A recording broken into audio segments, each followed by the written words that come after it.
sa pamamagitan ng call to worship. Mga awit 100, verse 1 to 5. Umawit sa kagalakan ng lahat ng mga bansa. Si Yahweh ay papurihan, paglingkuran siya ang kusa. Lumapit sa presensya niya at umawit na may tuwa.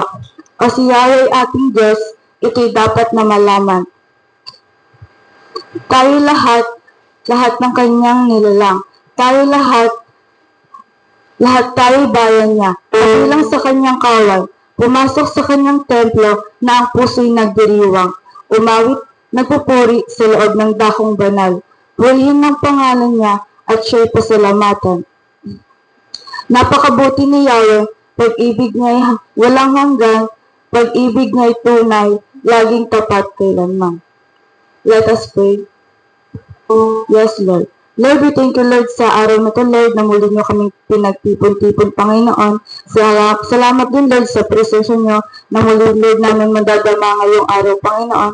We pray, Panginoon, na maging smooth ang aming Sunday service para sa inyo, Panginoon. And we pray, Panginoon, sa mga demon na naka-assign para manggulo sa araw na ito, na ma-distract, Lord, lahat ng mga member at lahat ng music po, Panginoon. Ikaw, Lord, ang mag-destroy sa plano ng kaaway, Panginoon. And salamat din, Lord, sa provision nyo na andyan lagi kayo, Lord, tumutugon sa mga pangangailangan namin, Lord. Nakakain po kami ng 3 beses sa isang araw, Panginoon. At salamat din, Lord, sa buhay ng bawat isa na binigay niyo sa amin. Salamat, Lord, sa pinapadama mo po ngayon na walang hanggang pagmamahal, Lord, na itinuturo mo sa amin, Panginoon. We pray, Panginoon, nagpipray po ako, Lord, na turuan niyo kami ng mahalin, Lord, namin ng buong puso ang aming mga kapwa, Lord. And we pray, Panginoon, sa mga nangangailangan, Lord, ng provision ngayon. Ikaw, Lord, ang magbigay nito. At ikaw din, Lord, ang magbigay ng mga trabaho sa mga walang trabaho, Panginoon. And we pray, Panginoon, sa mga senior, Panginoon. Ikaw, Lord, ang magbigay ng kalakasan at anointing sa kanilang buhay. Ikaw, Lord, ang manguna sa buhay namin, Panginoon. Huwag niyo po kami pababayaan. And we pray, Panginoon, sa may mga nararamdaman, Lord, masakit ngayon, Lord, sa kanilang mga katawan. Ikaw, Lord, ang humipo nito, Panginoon. Ikaw, Lord, ang mag-heal. And we pray, Panginoon, sa blessing niyo. Salamat, Lord, sa araw-araw. And we pray, Panginoon, sa mag-preach ngayon, Lord, na si Pastor RJ. Ikaw, Lord, ang magbigay sa kanya ng siksik-liglig at umaapaw na blessing, Panginoon. And we pray, Panginoon, sa mga ginagawa po namin na maganda. We pray, Panginoon, ikaw, Lord, ang magpuri at hindi po kami, Panginoon. Salamat din, Lord, sa awa niyo, Lord, na favor niyo, Lord, na nakapagbagit po kami, Lord. And we pray, Panginoon, salamat, Lord, sa provision niyo and protection niyo, Lord, na binigay sa amin, Panginoon.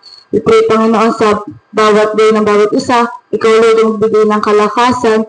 At we pray, Panginoon, na i-bless niyo po kami sa aming mga buhay at pagpabayaan, Panginoon. Salamat ngayon, Lord, na muli po namin marihinig ang iyong salita. At we pray, Panginoon, na mangusap ito sa buhay namin. Salamat, Lord, sa awa mo. In Jesus' name we pray. Amen.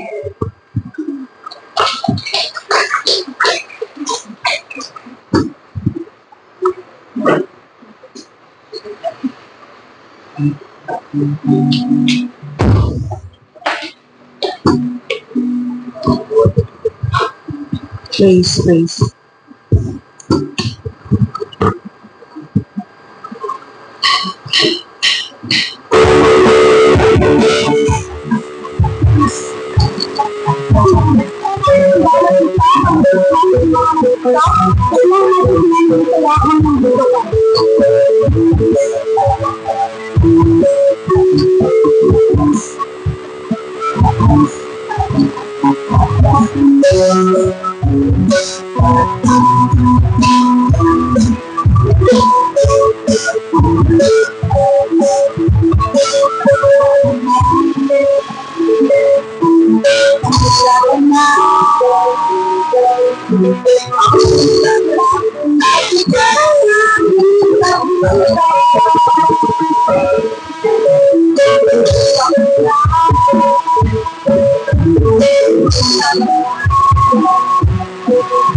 You have the wind that moves and the light fighting and now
next is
sa mga tayo sa Panginoon, ipagpilitan natin Panginoon at sinasang Panginoon. Ito yung sa mga buhay ng bawat isa at tulad ng bawat pamilya Panginoon. Pinatuloy, ito Panginoon ay pagpipilitan mga ako na blessing Panginoon. Mga Panginoon sa buhay ng bawat isa Panginoon, at pagkasunod na pinipili mo sa bawat isa Panginoon. Kapatiyan at kadakilaan sa Panginoon sa bawat buhay na nandito Panginoon. Palitan natin ang Panginoon sa mga mabangaman sa sananaan. Dapat namin ginawa Panginoon. Sa mga bakit Panginoon, pero hindi namin nagawa Panginoon. Tawarin mo rin Panginoon kung hindi ka namin tawan ng bawat isa Panginoon. Tawarin mo Panginoon ang bawat isa Panginoon. Hindi ko Panginoon, isang Panginoon, hindi bawat sa inyo Panginoon. At hindi Panginoon ang nagtataas ang inyong pangalan Panginoon. I-bless niyo ang mga tao na tutulog. Nag-bless sila Lord sa mga makikinig ng salita na Panginoon. Sa pagsipa na tulog ang mga makikinig Panginoon. Ang bawat isang tulog ang mga Panginoon. Sa mga babaan namin Panginoon. Patuloy sa bibig sa mga kapit sa inyo Panginoon. Sa pagsipa na Panginoon. Na natin isa Panginoon at namin sa inyo Panginoon. Ituloy sa mga Panginoon sa mga dito Panginoon. Lahat ng tao at sa lahat ng tao patuloy sa pinipili Panginoon. Sa buhay ng bawat isa Panginoon. Ang mga Panginoon sa bawat isa Panginoon. Na nagtitulong tayo na Panginoon para ulit Panginoon. Pinanagpulong ang sila mga Panginoon sa Panginoon. Ituloy sa mga amon mo rin Panginoon. Sa patuloy na nagbabago at hindi nagbabago. Patuloy talong na ang mga wala ka man Panginoon, na wala kang kawalan, wala kang katulad sa bawat tao ng dito Panginoon, na nagigit sa Panginoon na nakapangyarihan sa lahat. Ituloy sa aming Panginoon, sa patuloy sa aming Panginoon, sa bawat gusto namin sa buhay Panginoon, at hindi na kami mapagalaan Panginoon. Ituloy sa mga aso sa prayer Panginoon, ituloy ng pagpagpagyan hanggang sa matapos itong service namin Panginoon. Dahil mga Panginoon, presensya mo lang Panginoon ang maramdaman namin. Ituloy sa mga aso sa prayer Panginoon, we worship you, we give you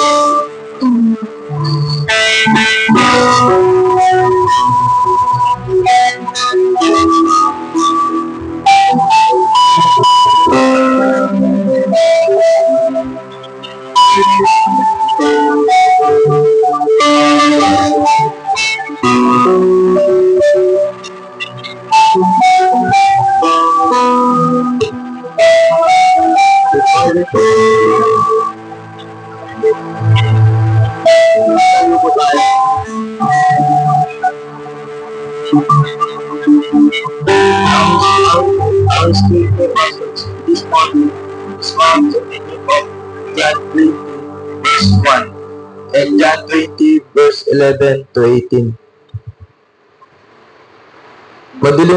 Madilim-dilim pa nung unang araw ng Sanlinggo, pumunta si Maria Magdalena sa libingan. Naratnan niyang naalis na ang batong nakatakip sa libingan. Verse 11, si Maria ay nakatayong umiiyak sa labas ng libingan. Habang umiiyak ay yumuyuko siya at sumilip sa loob. Verse 18, kaya't si Maria ay Magdalena ay pumunta sa mga alagad at ibinalita sa kanila, nakita ko ang Panginoon, at sinabi rin niya sa kanila ang mga sinabi sa kanya ni Jesus. Bless the reading of God's makakaupo na po tayong lahat.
Magandang umaga sa ating lahat.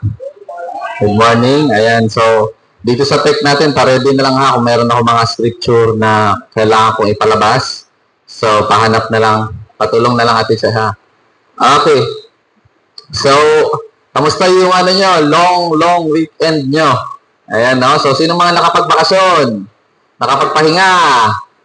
Nagbabakasyon habang nagtatrabaho? Ayan, no? So, pasalamat tayo kay Lord na itong Semana Santa or yung muling pagkabuhay, linggo ng pagkabuhay, ito yung pinaka-center ng Christianity. Okay? Kaya usually sa ibang denomination, kagaya ng Eastern Orthodox, sila ay 4 Sundays pinag-uusapan ang resurrection. Okay? So, tayo last year, 4 na linggo din natin pinag-usapan ang resurrection. Iba-ibang pananaw. Kasi importante talaga to na message. Hindi lang dapat to yung exact day ng pagkabuhay niya, kundi hanggat maaari, marami pa tayong topics related ng pagkabuhay niya. Kasi tandaan nyo, kung hindi nabuhay si Jesus, at hindi si Jesus yung center ng mensahe natin, ang tawag sa atin ay mga Hudyo. Mga Jew. Kasi ang binabasa mo na Bible ay Jewish Bible. Ang Old Testament po ay Jewish book. So kung ikaw ay hindi si Jesus yung center ng mensahe mo, para lang tayo mga na proselyte na Judaism. Okay? Ibig sabihin ng proselyte, na convert tayo sa Judaism. No? Kaya very important at crucial po yung pagkabuhay ni Jesus, na yun talaga yung pinaka-center natin. Amen. O, tignan nyo, ano una dyan sa verse 1? Anong sabi sa verse 1? John 20 verse 1, madilim-dilim pa ng unang araw ng Sanlinggo. Dito, binigyan ng petsa, no? Sunday. Okay? Pumunta si Maria Magdalena sa libingan. So, ang unang araw, sa mga Jew kasi, makinig, sa mga Jew, walang pangalan yung araw. Sa atin, Sunday, Monday, Tuesday, Wednesday, Thursday, Friday, Saturday. Sa mga Jew, walang pangalan. Sa kanila ay numero. Kaya first day, second day, third day, fourth day, fifth day, ang pangalan ng first day nila ay Yom Rishon. Okay, Yom means day, yung Rishon yung 1. So, day 1, first day. Okay? Tapos, ang hindi lang naka-number sa kanila yung tinatawag na 7th day, which is Shabbat. Okay, say it with me. Shabbat. Okay, kailan yung Shabbat? 7th day. Yun yung pang-7 araw or last day. Pero dito, ang muling pagkabuhay niya ay yung unang araw. Kailan yung unang araw? Sunday. Hindi Monday. Kahit sa Gregorian calendar, Sunday yung unang araw. Tama? Oo. So, kaya pagka mayroong nagtatanong sa akin, bakit kayo Sunday nagsisimba? Ito yung sagot nyo. Bakit kayo Sunday nagsisimba? Ang sagot ay, si Jesus nabuhay muli noong Sunday. At ang Christianity ay nakabase sa resurrected life ni Jesus. Amen. Alam nyo, habang nagsisermon pa lang si Jesus, hindi pa yung resurrected life. Tandaan nyo, nung nagsisermon siya at sinabi niya, I am greater than Sabbath. Binanggit niya yun nung namitas sila nung Sabat, no? Nagpagaling siya nung Sabat. At anong sinabi niya? There is someone greater than Sabat and that is me. Hindi nila maintindihan yun. Pero ngayon na nabuhay siyang muli, anong araw pinili niyang mabuhay siyang muli? Sabat ba? Kasi pinapakita niya na greater nga siya ng Sabat na siya mismo, hindi niya susundin yun. Amen? Kaya alam mo na, bakit Sunday ka nagsisimba? O, tanungin yung katabi mo, bakit ka Sunday nagsisimba? Dahil si Jesus nabuhay muli, the resurrected Messiah. Kaya kung may magtanong, bakit yung simbahan nyo may cross pero walang tao? Kasi si Jesus nabuhay ng muli, wala na siya dyan. Amen? Yun yung isa sa dahilan. Kung bakit meron tayong cross, pero wala ng tao. Kasi doon na siya sa langit eh. Amen. Okay? Hindi naman masama kung may tao dyan para mag-remind sa atin na mag-suffer tayo, willing tayo mag-suffer, pero ang gusto natin maalala kay Jesus is siya nabuhay ng muli. Hindi siya talunan. Amen. No? Na siya nanalo. Even ang kamatayan, hindi siya kayang ikip. Okay? Kailangan mag-sink in sa isip natin to na si Jesus po ang pinakasentro ng ginagawa natin, ng pagsasamba natin. Hindi po ang Torah, ang law. Hindi po ang mga prophets. Hindi po natin sinasamba ang mga propeta. Pag makarinig ka, magsimba ang mga Jew, pinupuri nila sina Moses, lahat ng mga prophets nila. Sina Elijah, Elisha, binibigyang papugay. Pero tayo, anong kanta natin kanina? All glory sa Kanya lang. Walang iba tayong pinupuri. Amen? Hindi yung mga saints natin. Hindi yung mga apostol natin. Amen? Ang sinasamba natin, si Jesus. Okay? Kaya pag once hindi natin maintindihan yan, para lang tayong Hudyo na nagtatago na parang Kristiyano. Kasi yun pala, ang center pa rin ng pagsisimba natin para maligtas tayo ay bakit? Para maligtas, gumawa ng kabutihan. Amen? Amen. Sino dito yung gumagawa ng kabutihan para malangit? Ayan. Pagka nakagawa ng dalawang masamang bagay, gagawa ng tatlong magandang bagay. Okay? Alam nyo, hindi yan ang makakaligtas sa atin, yung mga mabuti nating gawa. Okay? Sino makakaligtas sa'yo? Si Jesus. Gagawa po tayo ng kabutihan, hindi dahil sa gusto nating malangit. Gagawa ka ng kabutihan dahil yan ang dapat nating gawin as tao. Amen? Hindi yung dahil sa alliance ako, Christian ako. Kahit nga mga atheists, ganun ginagawa eh. Gumagawa sila ng kabutihan dahil yun yung dapat nating gawin. Hindi yung gugawa ka ng kabutihan kasi takot ka sa impyerno o gusto mong malangit. Maling motibo yun. Kumbaga, gumagawa ka ng kabutihan kasi gusto mo ng reward. Ang sabi, kung ikaw ay palaging nag-aabol ng reward, pag mayroon kang ginagawang tama, ang tawag sa iyo ay immature. Immature ka pa. Kasi ang mga mature na tao, gagawa ng kabutihan, hindi dahil kailangan nila ng reward o gusto nilang ma-reward, hindi dahil yun ang dapat gawin. Amen? Okay? Gagawa ka ng tama, hindi dahil sa gusto mo ma-appreciate, gusto mo mapansin, gusto mo mapuri. Hindi. Gagawin mo yan kasi yan ang dapat gawin. Amen? Okay? Tapikin mo ngayon sa kaliwa mo, sabihin mo, gumawa ka ng tama dahil yan ang dapat. Ha? Hindi dahil, ay, para may pogi points ako kay Lord. Para may ligtas points na naman ako.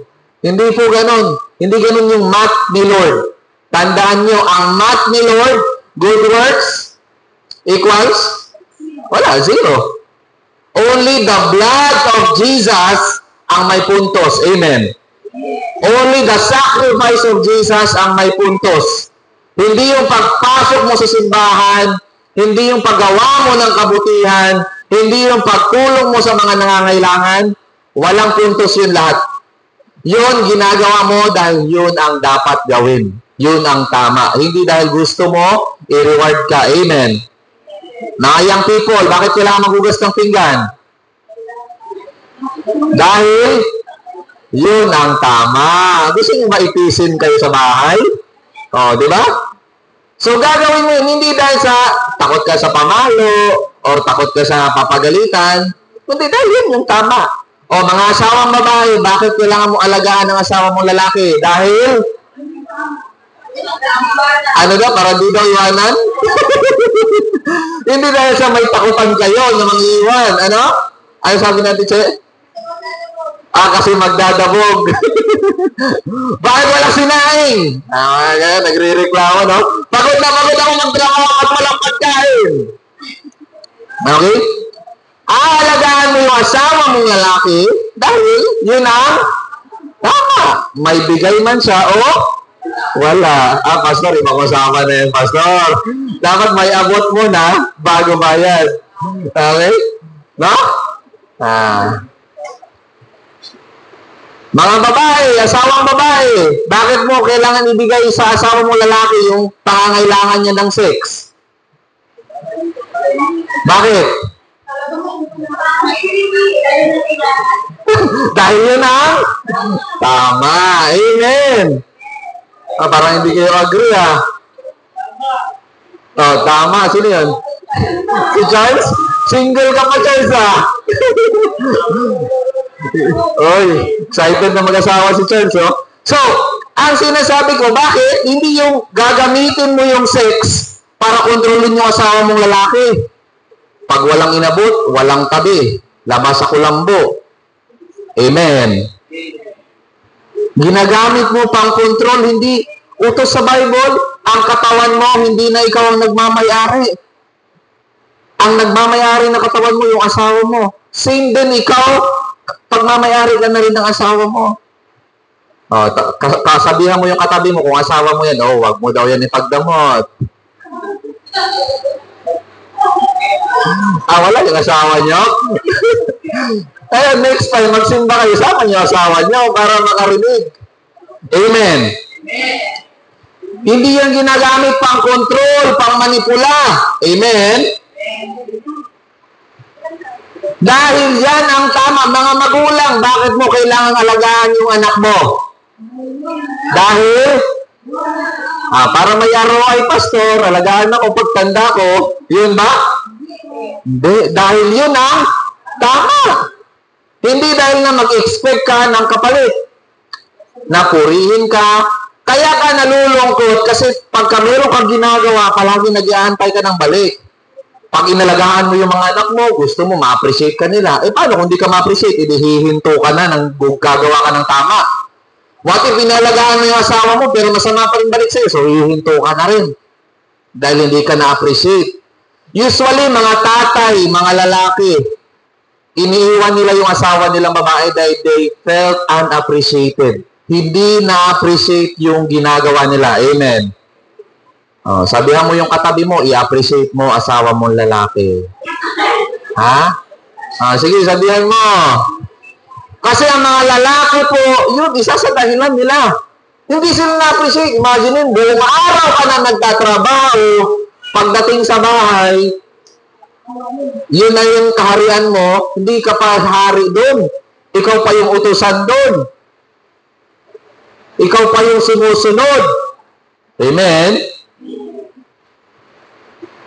Utusan na nga siya dun sa trabaho. Pagdating din naman sa bahay, utusan pa rin siya. Paranas nyo naman sa kanila na sila yung nasusunod. Amen? Sabihan mo yung katabi mo, iparanas mo naman. Si Lodi, tanongin, nandiyan si Lodi, nakikinig, sino yung boss sa bahay natin, ako daw.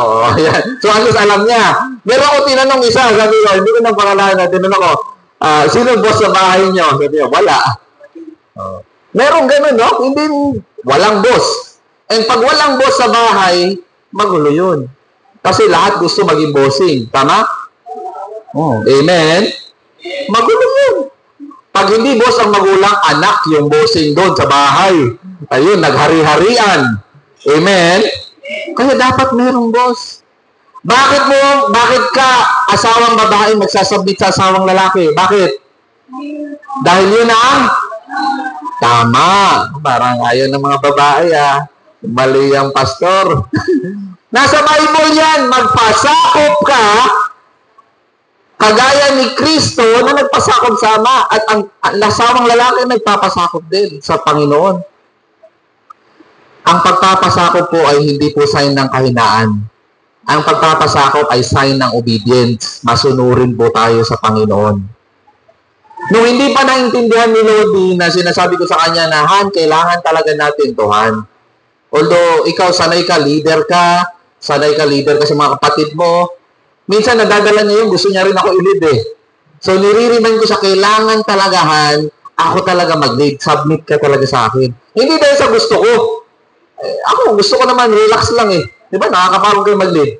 Pero dahil gusto ko na sumunod tayo kay Lord kasi nandun yung blessing. Amen? Nung na-realize, kaya pala gusto mo akong pasunurin, hindi pala dahil gusto mo lang maging boss, kundi gusto mo na i-bless tayo ni Lord. Nung na-realize, nasunod na siya. Amen? Kausapin mo yung babae, kung babae katabi mo dyan, sumunod ka sa asawa mo. Ha? Parang medyo mahirap yun kung lalaki naman katabi mo, sabihin mo, mahalin mo asawa mo. Ang trabaho ng lalaki, mamahalin yung asawa. Ang trabaho ng babae, re-respetuhin yung lalaki. Anong hanap natin mga lalaki di sa Bible? Respeto. Kaya pag nasa bahay, sinisigawan ka, walang respeto, hindi maganda yun. Okay? Malakas ang amen. Ni Kuya Baro. Amen. Amen. Sabihan mo yung katabi mo, kahit galit ka pa, bawal ka magtaas ng boses sa asawa mong lalaki. Kaya mo ba yun?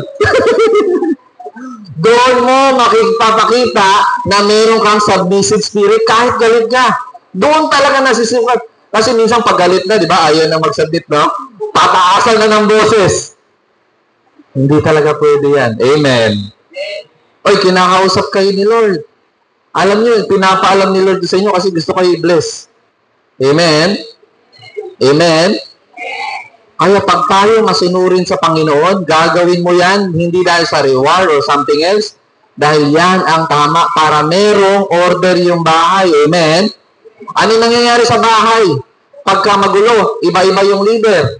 Hindi magulo din. Di ba? Wala ding direksyon. Tama? Magkakaaway-away din. Kaya importante na meron talagang mag-lead. Okay? So, balikan natin si Jesus. Bakit si Jesus yung pinaka-center? Kasi siya ang nagsakripisyo sa atin. At siya yung heart ng mensahe natin. Amen. Tignan mo dyan sa Hebrews 6, 4-6. Ito lang kasi, yung mga Christians nung panahon ng Book of Hebrews, ayaw na nila maging Kristiyano. Kasi may persecution. Pinapatay sila, nawawalan ng trabaho, tinatanggalan ng mana. Nung mahirap na maging Christian, gusto na nilang bumitaw. Babalik na sila sa Judaism. Mag-sacrifice na lang ulit ng hayop para maligtas. Tignan mo anong sabi dyan sa Hebrews 6, 4-6. Kaya, paulit-ulit ko ini-impress sa inyo, ang pinaka-center ng message natin ay hindi yung 10 Commandments. Amen. Hindi yung Psalms ni David. Okay? Ang pinaka-center is yung resurrection ni Jesus Christ. Wala nang iba. Anong sabi dyan? Yan. Sapagkat, paano pa ang panunumbalikin upang magsisi ang mga tumalikod sa kanilang pananampalataya? Ang lino, pag Tagalog. Pag tumalikod sa English, fall away. Okay? So, paano panunumbalikin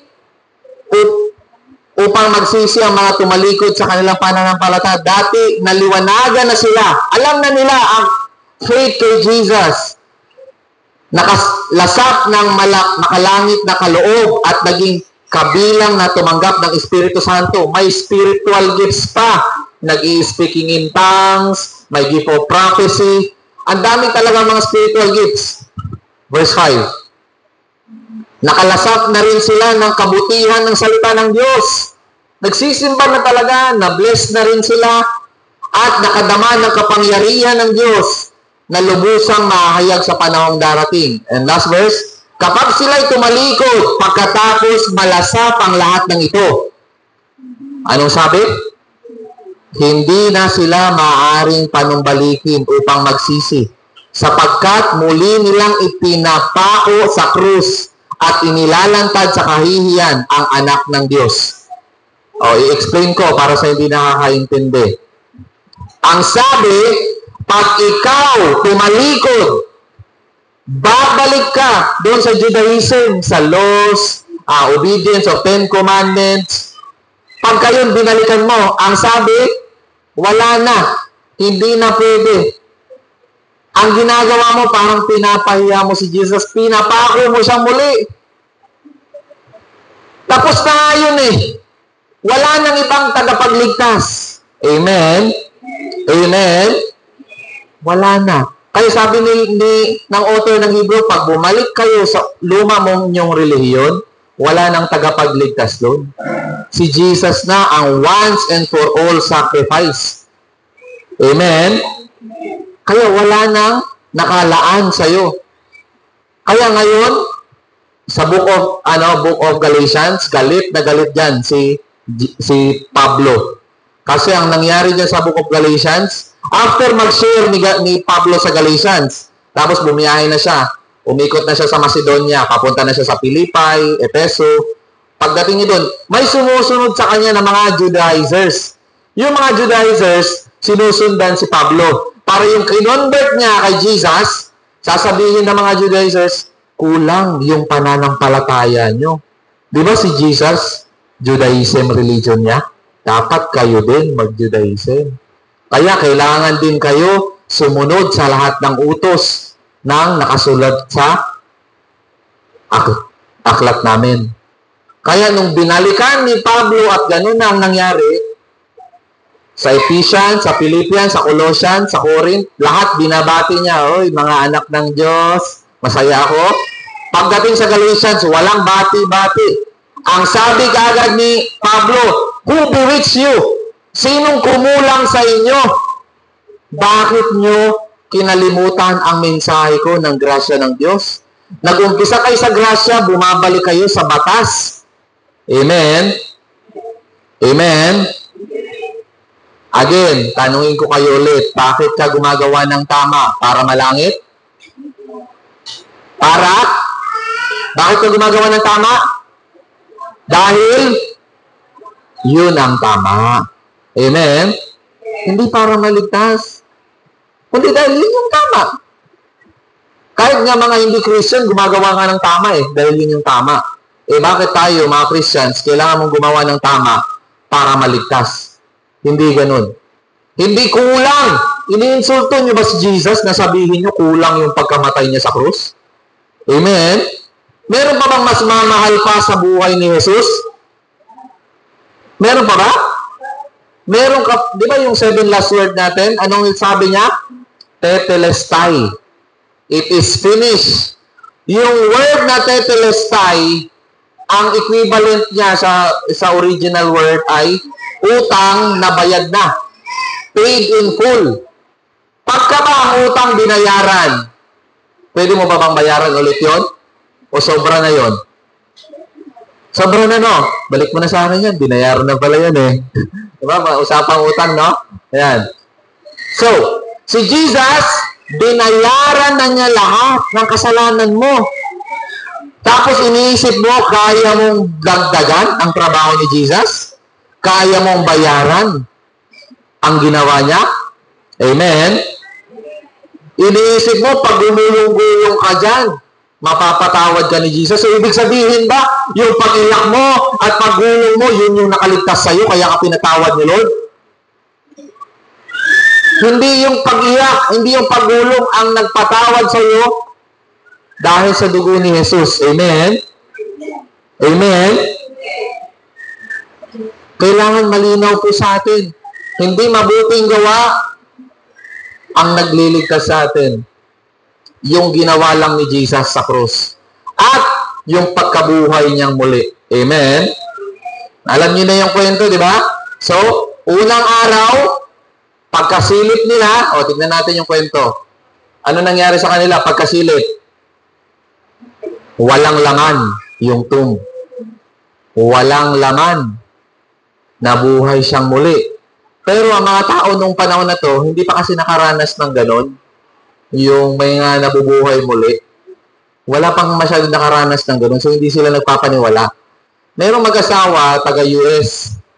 Tapos yung asawa niyang babae, nagbakasyon sa Israel. Pagkabakasyon niya sa Israel, nagkaroon ng aksidente, namatay yung babae doon sa Israel. Ngayon, tinawagan yung asawang lalaki sa US. Sabi, Sir, nagkaroon ng aksidente, namatay yung asawa mo dito. Sorry for your loss. Ano ba ang gusto mo? Dito na ililibing sa Israel o ibiyahe pabalik dyan sa Amerika? Mas mahal ang gagastusin mo pag biniyahe sa Amerika. Times 10 yung gastos mo. Pero kung dito ililibing, makakatipid ka. Alam niyo ano sabi ng lalaki? Sabi ng lalaki, ibiyahe mo yan. Ayoko mag-risk. Kasi last time may namatay dyan, nabuhay muli. Ayoko dyan, baka mabuhay muli yan. Takot siya na baka mabuhay muli pag inilibing sa Israel. Kasi Jesus pala yung tinutukoy niya, nabuhay muli. So ayaw niya mabuhay muli yung asawa niya, pinabiyahe niya. Anyway, walang laman, pero merong tela. Tama? May nahanap na tela. Yung the stolen body theory, makinig, yung stolen body, ninakaw yung katawan, pwede ba pag ninakaw mo yung katawan ni Jesus, tanggalin mo muna yung tela na nakabalot? Nakamamified yun eh. Nakarolyo, palibot. Tatanggalin mo si Jesus kasi itatago mo para sabihin mo, hindi nabuhay muli si Jesus, tinago. Ano mangyayari doon? Gagawin mo ba yun? Di ba pag nanakawin mo ang isang katawan, nagmamadali ka? No? Eh, yung tela nga, nakatupi pa doon. At nakaayos. Amen? Amen? So, sa mga nagsasabi na, ay, hindi naman nabuhay si Jesus, ninakaw lang yan. At nagpretend sila nabuhay si Jesus, hindi totoo yun. Kasi kung gano'n ang nangyari, di sana wala din yung tela. Kasama yung tela sa pagtakbo, pagtakas. Okay? So, si Maria ang nandun. Yan, no? Ang bida dito, babae, no? Amen. Kasi malapit na Mother's Day, eh. And dito din, kailan Mother's Day? May, di ba? May 11, malapit na. So, advance din to, kasi bida din dito ang babae. So, si Maria, siya ay nakatayong umiiyak sa labas ng libingan. Habang umiiyak ay yumuko siya at sumilip sa loob. Makinig. Tanong ko, bakit si Maria? Bakit si Mary ang pinili ni God na makakita kay Jesus at magbalita? Siya ang apostle ng mga apostles kasi siya yung nagbalita ng good news sa mga apostol. Ngayon, tanong ko, bakit si Mary? Bakit hindi si Juan? Si Juan nandun. Si Pedro nandun. Pero nagalisan sila. Pagkasilip nila, wala. Tumakas sila. Kinabahan siguro, lo. Nag-isip na, naku, ninakaw talaga yun. Tayo na yung next. Or ano ba yung isip nila? Kasi ang sabi sa scripture, they believe. Pero hindi pa nila makomprehend. Kasi hindi nila maintindihan yung pagkabuhay muli. So ang tanong ko sa inyo, bakit babae ang pinili ni Lord? Magmarites. Marites daw. Mabilis kumalag yung chismis. Pwede? Bakit babae?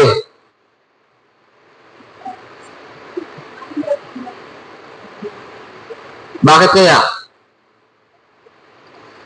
So, pinili ni God ang unang witness sa babae to show yung si God ay inclusive. Lahat ay welcome sa Kanya. Hindi lang lalaki. Kasi ang witness po nung unang panahon ay lalaki lang. Hindi pwede mag-witness yung babae sa korte. Ang lalaki po, literal, na yung testimony, yung galing yan sa word na testicle, bayag. At pagka nag-witness sila, hahawak sila sa bayag nila. At mangangako sila na ito ang nakita ko. Sinusumpa ko sa lahat ng lahi ko. Kaya nakahawak sila sa bayag nila. So, yun yung panunumpa nila. Pag nag-share sila ng testimony, yung babae wala, mga bayag. So, hindi pwede mag-testimony. Pero dito, makita mo na si God po ay inclusive. Sinasali niya lahat. Amen? Amen? Okay? Hindi dahil favorite niya yung babae, ha? Walang favoritism si Lord. Okay? Kundi dahil gusto lang ipakita ni Lord na inclusive siya. At pangalawa, kahit yung background niya, prostitute po si Mary Magdalene. No? Prostitute siya.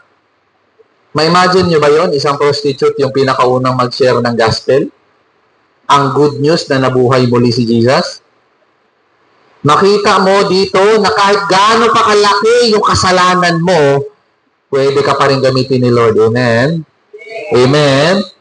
Sabihan mo yung katabi mo, pwede kang gamitin ni Lord. Ha? Lahat tayo pwedeng gamitin ni Lord. Walang kasalanan na sobrang laki na hindi ka pwedeng gamitin ni Lord. Lahat po tayo ay pwedeng gamitin ni Lord magbahagi ng good news. Amen? Okay? So, dyan po makikita natin yan. And dito, si Maria ay nakatayong umiiyak sa labas ng libingan. Habang umiiyak ay yumuko siya at sumilip sa loob. Next verse. Ano sabi dyan? Basa mga lalaki. Sige, 1, 2, 3, blow.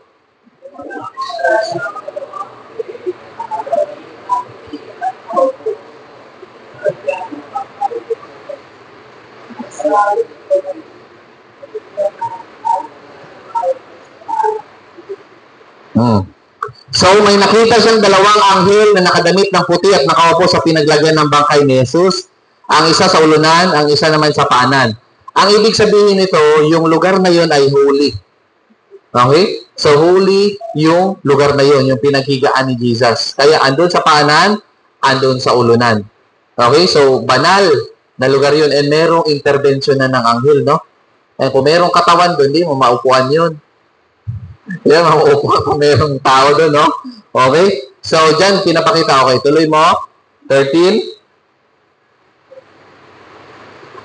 Tinanong nila si Maria, babae, bakit ka umiiyak? Sumagot siya, kinuha nila ang aking Panginoon at hindi ko alam kung saan siya inilagay. Okay, dito, kinakausap na siya ng solusyon niya. Hindi pa rin niya kilala. Minsan tayo, yung pagka-worry tayo, mayroon tayong grief, nagluluksa tayo, nasa problema tayo. Minsan, hinahalikan ka na ng solusyon, di mo pa rin nakikita. Tama ba? No? Minsan, nandiyan lang, ay, ito lang pala solusyon ng problema ko. Bakit hindi ko nakita? Kasi minsan, nagsarado na yung isip natin. Imagine mo, anghel na kumausap sa'yo, di mo pa napansin. After pa niyan, tingnan mo yung next pa. 14. Pagkasabi niya nito, napalingon siya, nakita niya si Jesus na nakatayo roon. Nakita na niya si Jesus, ha?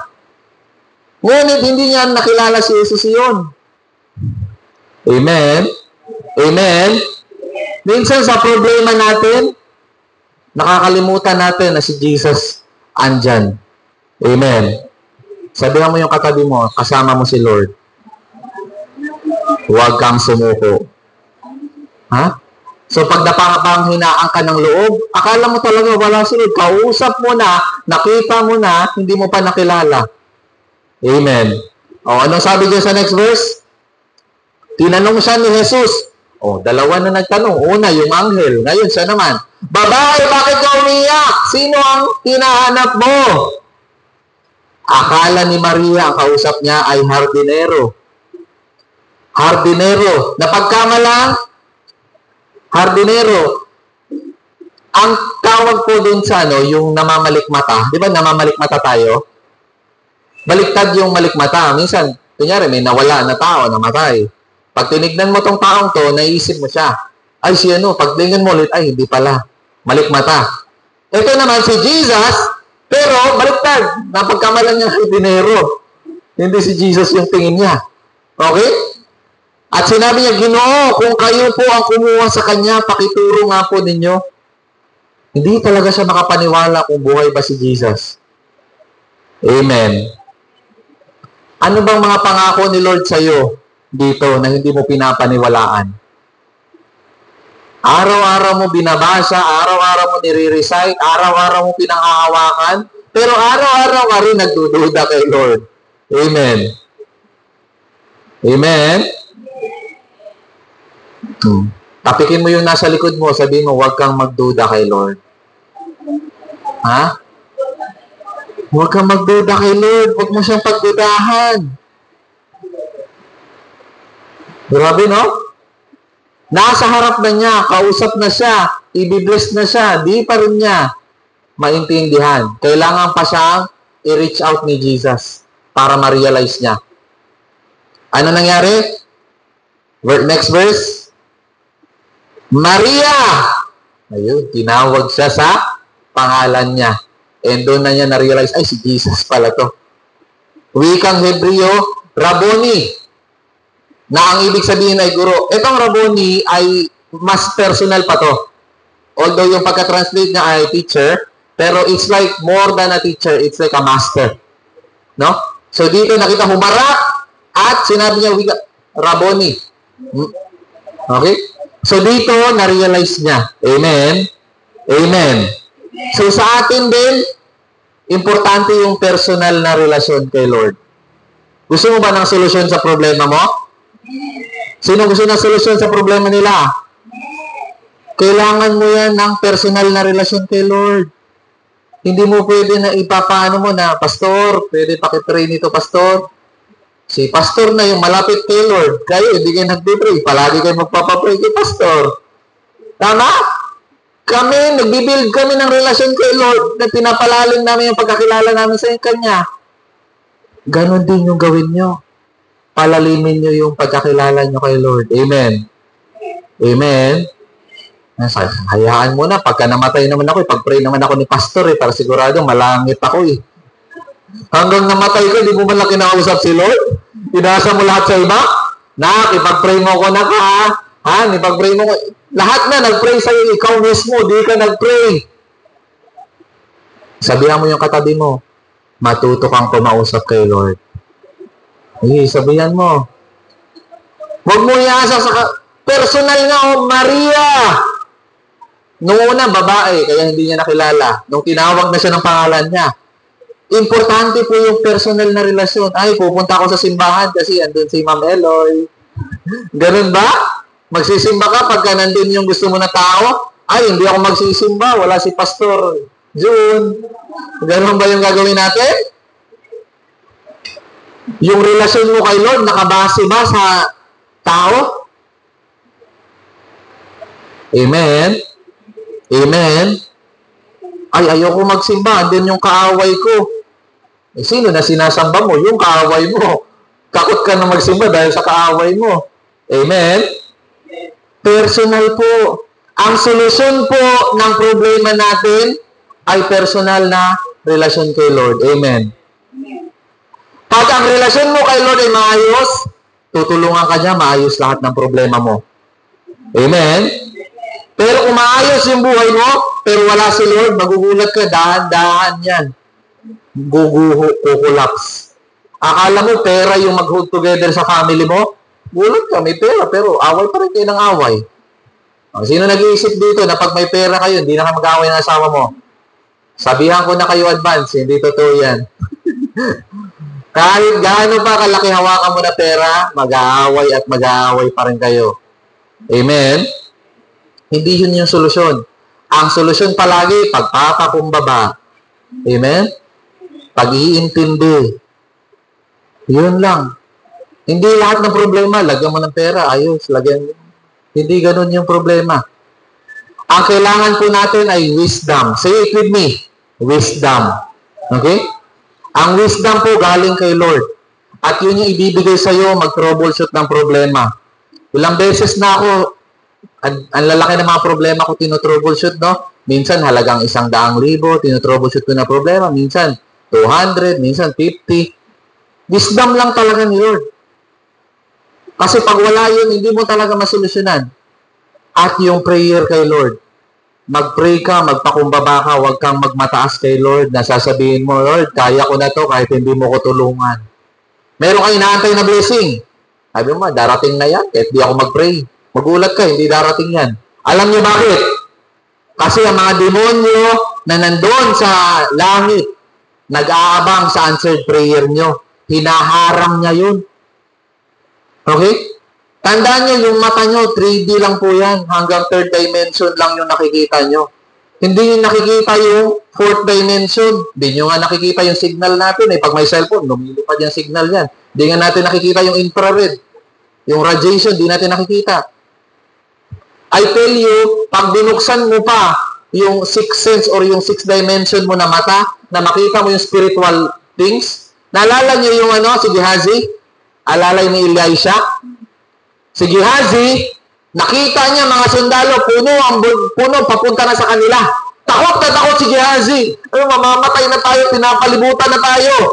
Ang sabi ni Elisha kay Gehazi, Lord, buksan mo ang mata niya.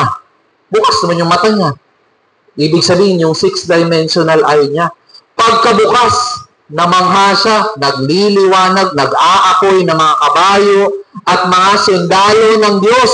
Puno ang bundok, mas marami kaysa doon. Kaya pala si Elisha, relax lang. Amen? Alam nyo, pag nakikita nyo yung spiritual, magiging relax ka sa buhay mo. Kasi hindi lang yung physical yung nakikita mo, yung mga problema na nakikita mo. Tandaan nyo po, ang buhay ay more than sa 3-dimensional na nakikita natin. Amen? Ang kaluluwa nga, hindi nga part ng 3D. Hindi mo nga makita ang kaluluwa, di ba? Hindi nga part. Yun nga yung part natin. Amen? Kaya ang prayer natin, yung spiritual eyes natin ay bukas. At yung sinasabi ko sa inyo, yung mga demonyo nasa langit, nakaharang para pagdating ng prayer, nasa Daniel po yan, hindi ko po gawa-gawa yan. Nung si Daniel nag-pray para sa answered prayer, hinarang ng Prince of Persia or yung si Satan mismo humarang ng prayer niya. Ganun ka-importante yung prayer na yun. Na si Lucifer mismo ang humarang. Hindi lang yung mga general, mga lieutenant na demonyo, hindi. Pinakamalaki. Bakit? Nakasalalay doon yung propesiya na mangyayari. At nung dumating na si Gabriel, ang sabi niya, nakarating ako, dapat nung pagka-pray mo, andito na kaagad ako answered prayer mo. Kaso hinarang ako. Kaya 21 days akong na-delay. Ilang araw nang delay yung prayer nyo. Meron kayong hinihiling kay Lord, ilang buwan na. Ayun, nakulong na yung anghel nyo doon. Hindi siya kaalis. Hinedlock na ng demonyo. Kailangan nyo pagsamahan ng warrior nyo. Kaya napansin nyo, kahit yung mga core natin pag nag-pray, Lord, padalhan nyo ng angelic warrior yung answered prayer namin para makarating sa amin. Kasi yun talaga yung nangyayari sa spiritual realm. Pag ikaw, nag-pray ka lang, magulat mo, wala pa rin. Yung pala, hinarang na pala dun sa langit yung prayer mo. Sa physical mo na mata, wala kang nakikita. Pero pag binuksan mo yung spiritual mo na mata, makita mo yung mga anghel. Kaya pagka nag-join kayo sa prayer meeting, pag ako nag-closing prayer, anong sinasabi ko sa dulo? Salamat, Lord. Dahil sa answers of prayer, nakita ko yung mga anghel mo, nagtatakbuhan na, papapunta sa amin para ibigay yung answers prayer. And truly, during prayer meeting, ang daming answers of prayer. Minsan, meron akong problema. Sa prayer meeting mismo, nasusolusyonan. Yung mga panahon na tumulong tayo nung may bagyo doon sa Bicol, nakapadala tayo doon ng marami, during prayer meeting yun, nagbigay si Lord ng wisdom. Kaya yung mga ayaw mag-pray, ayaw nyo ata ma-answer prayer nyo. Amen. Pag wala kayong ginagawa, or kahit meron man, bigyan nyo ng panahon. May sasakyan naman tayo, pwede makaihatid pa uwi. Diba? Basta pumunta ka, mag-pray ka kay Lord. Amen. Yung mga hindi na nagpe-pray, yun yung nag-iisip na hindi na naniniwala sa kapangyarihan ng Diyos.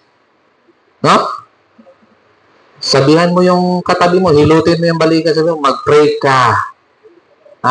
Magtiwala ka. Amen? Magtiwala po tayo. Kailangan yan personal na relasyon sa Panginoon. Hindi ka naman magpe-pray kung wala kang relasyon kay Lord, no?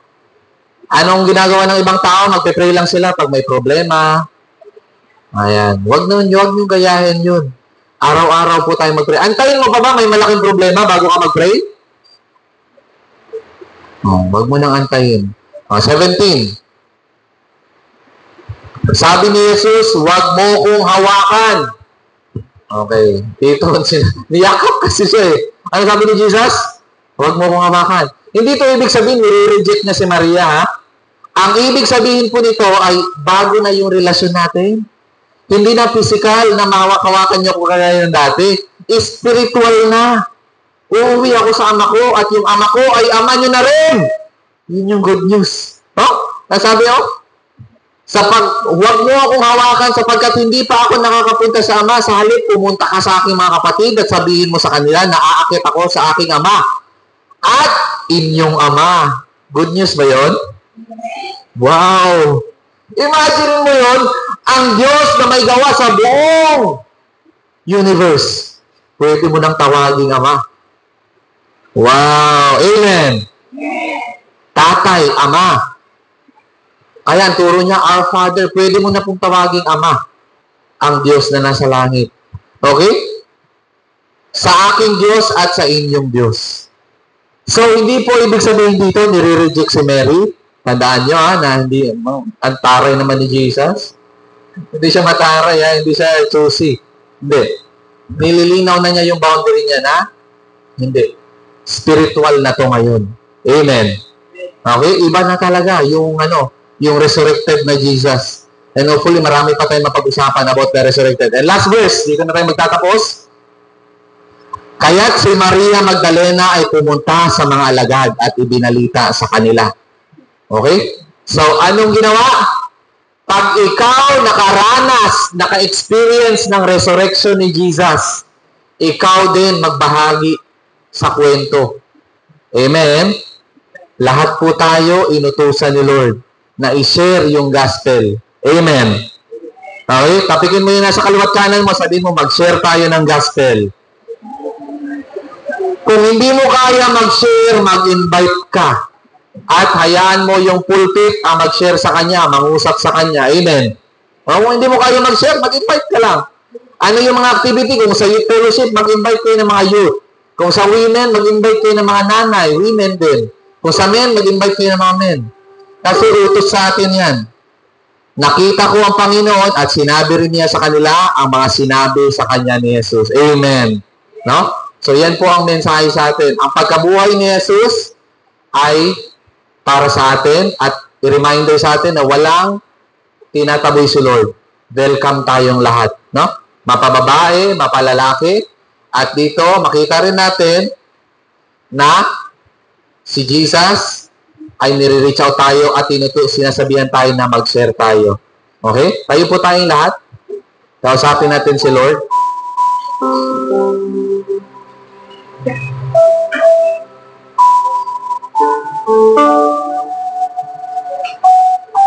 Saan ka bang part ng mensahe kinausap ni Lord?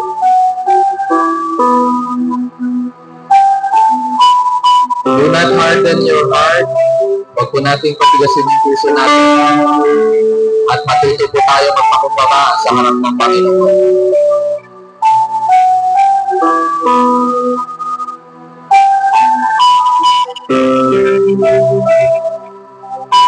Panginoon, salamat po.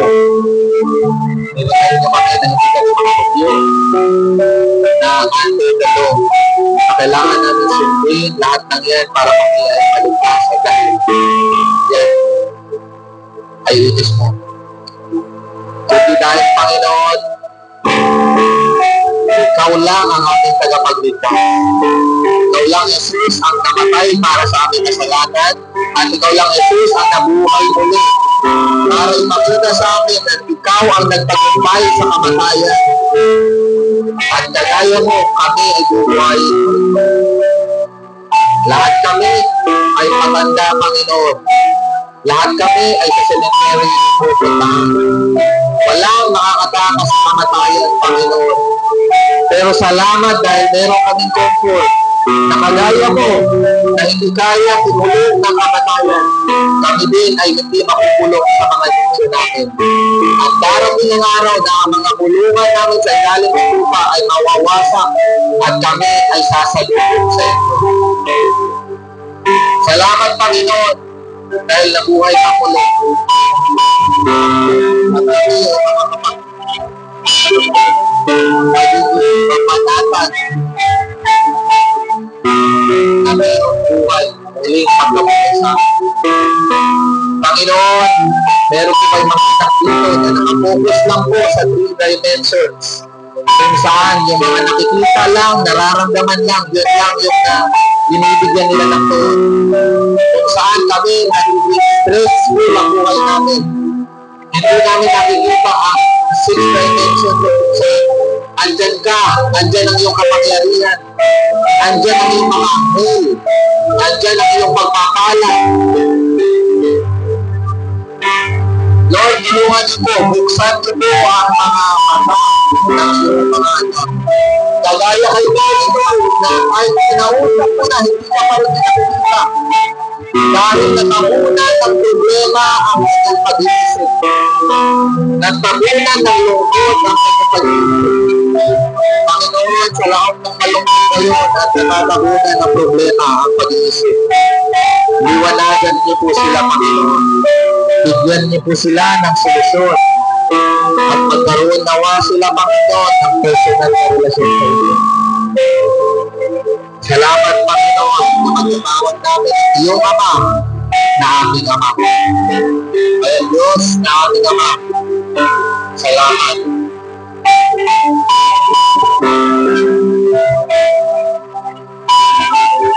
Mga nanay, Panginoon, na nag-i-expect sa pag-alaga nila sa kanilang mga anak o sa kanilang mga pamangkin o sa kanilang mga ako. Nasasaktan sila, nasisigawan sila, sinusuklan sa kasamaan. Tulungan niyo po sila, gawin mo nito sa paggawa ng tama. Sa mga asawang babae, sinasaktan ng asawa nilang lalaki. Tulungan niyo po sila, Panginoon, na magpupuloy ng gawa ng tama. Dahil hindi sila nasusuklihan ng pagbuti, Panginoon. Pagkus, ituloy niyo ito, Panginoon, Panginoon. At sa mga asawang lalaki, Lord, huwag silang sumuko, Panginoon. Kung hindi man sila na-appreciate, hindi ba kami na-appreciate sa mga asawa ng babae, hindi ba kami na-appreciate ng aming mga anak. Pagkus, sinasagot pa kami. Ginagawa pa kami ng sumas, sinuwa pa kami, hindi pa kami nire-respeto.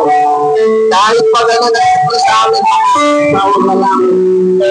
Tulungan niyo po kami, Lord, na gawin ng tama dahil yan po ang tama. Hindi kami maghanap ng iba. Ang hinahanap po kami kapag ang obligasyon na sa kami. Patawarin niyo po kami, Lord, kung hindi namin nasunod ang modelo mo sa iyo. At ngayon, Panginoon, gusto namin na kapalain niyo ang aming bahay, ang aming tahanan, ang aming mga anak. Kaya ang aming mga anak ay walang respeto sa kanilang tatay. Dahil kami mo na sa aming babae, walang respeto sa aming mga anak. Kaya ginagaya ng po kami. Patawarin niyo po kami, Lord.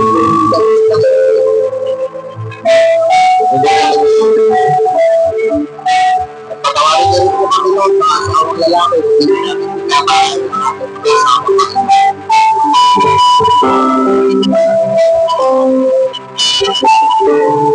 Salamat, Lord, sa iyong salita. Salamat sa presensya ng bawat isa. Nawa, Lord, ipapag-aral sa buhay ng bawat isa. Samahan niyo po kami sa aming araw na pag-ibig. Lahat ng makulong sa iyo lamang. Ang ayat Ama, ng Anak, ng Espiritu Santo, ang lahat ng anak ng Diyos, pagsabi na, Amen, Amen. Palakpakan natin ng Panginoon at nakakaupo na po lahat sa presensya ng Diyos.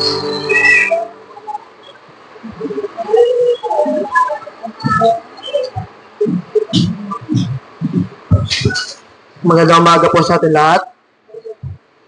Ang verse na ito po ay matatagpuan sa Lucas 6 verse 38. Magbigay kayo at kayo'y bibigyan din ng husto. Takal, siksik, liglig at umaapaw pa. Ang ibibigay sa inyo sapagkat ang panukat na ginagamit ninyo sa iba at siya rin gagamitin panukat sa inyo. Yan. Bigay nga po tayo ng buong puso po natin, maliit man yan o malaki.